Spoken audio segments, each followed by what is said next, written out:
And our people must listen to this very gospel very carefully and attentively this evening, morning or night, depending on where you are. Our problem did not start today. Our inability collectively to appreciate the magnitude of the mess we are in is responsible for what the Fulani Janjaweed and corrupt politicians are doing in our land today.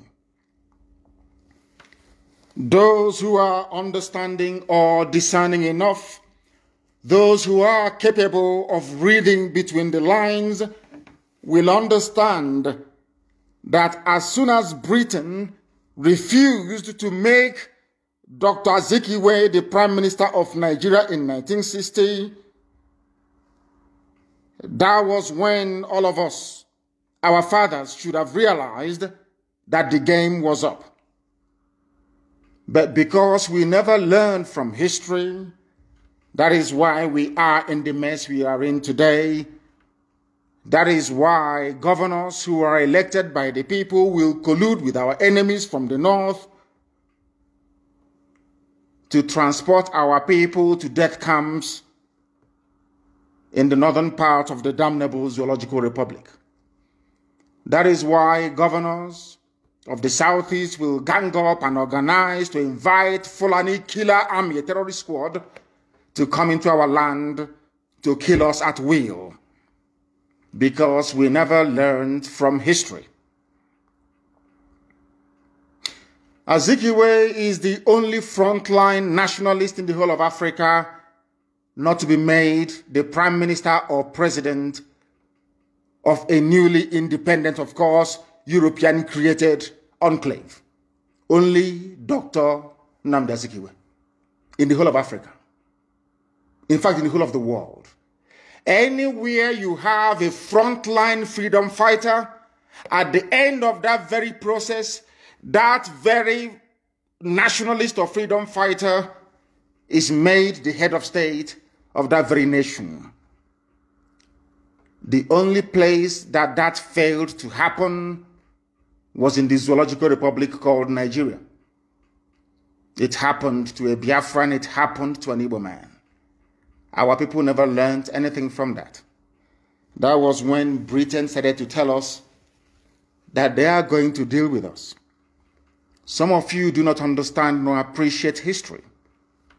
We are the only people, along with the Benin Kingdom, to put up a very stiff resistance against British encroachment into our land.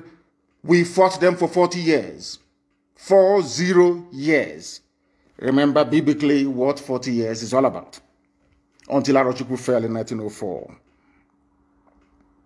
These are the things that our people cannot come to terms with. Because if you understand this very basic, or should I say rudimentary history,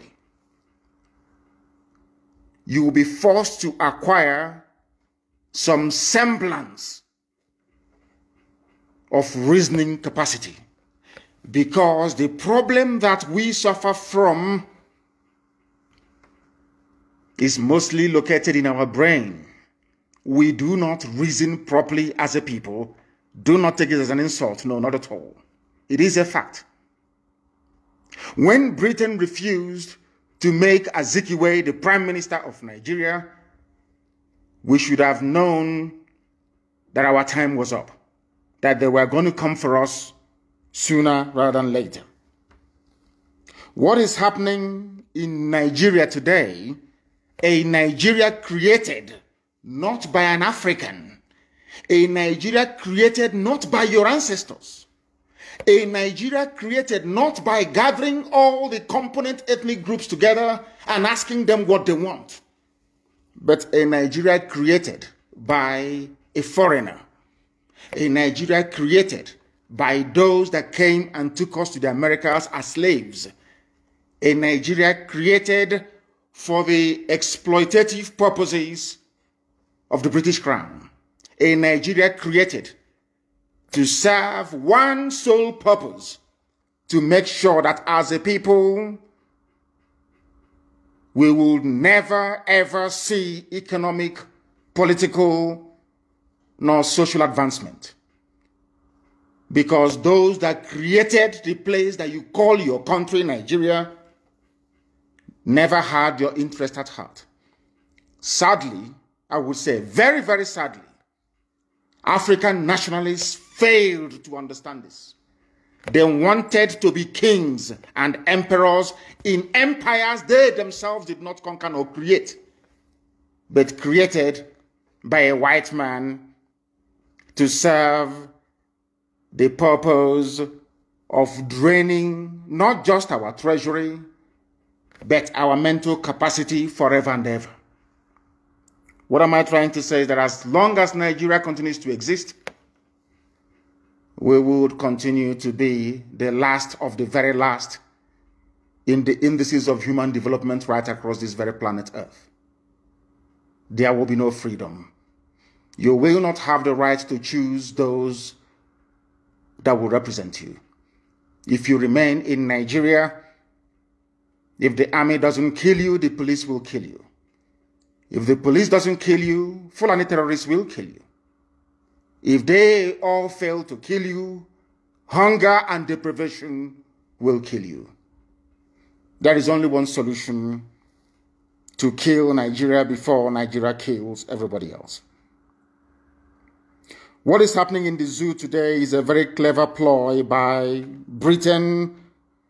Not all British people, mind you, because there are wonderful people in Britain. But those that are referred to as neo-colonialists. Nigeria was designed to hold us down, everybody. It doesn't matter who you are. Even the Fulani that you think are having fun, most of their people are suffering and crying as well. Only if they can settle down and listen to this very gospel and the ones we have preached before now, they will begin to appreciate our magnanimity. Because we want to save everybody, even beyond the borders of the zoo. We want to save every African man and woman, child, every black person right across this very planet Earth. If they are willing and able to learn, then we all are going to be free. The task is huge. It is enormous. Because our enemies are sophisticated, they are embedded, they control the media. Sometimes they even determine the narrative. They can say that an innocent man is guilty, and you all will swallow it. They can say that a guilty man is innocent, and all of you will swallow it. That is why it is very, very critical that people are educated, that they understand what is confronting them and be able to develop the ability to counter every move of the enemy. As you all know very well, the zoo, the media, not just in the zoo, but all over the world, they have been bought over, as you all know, very, very clearly. If we fail to do something about our situation, we are all going to drown. We would all perish. Unless you are understanding and discerning enough, you will not know that you are in bondage in the zoo. Our approach to these issues, or should I say my prescription, is tough love, not warm words that get you nowhere. That is why we do things the way we do them. That is why we give you the truth raw. Some people say we are insulting them. Some say we are rude, we are arrogant. We accept. As long as you understand that the message we are seeking to pass across to humanity is the truth. We are the indigenous people of Biafra, IPOB, under oath, I should say, to restore Biafra. Some people, when you ask them what is their religion, they may tell you we are Christians, we are Jews, we are all the rest of it, Islam, Buddhism, just name it.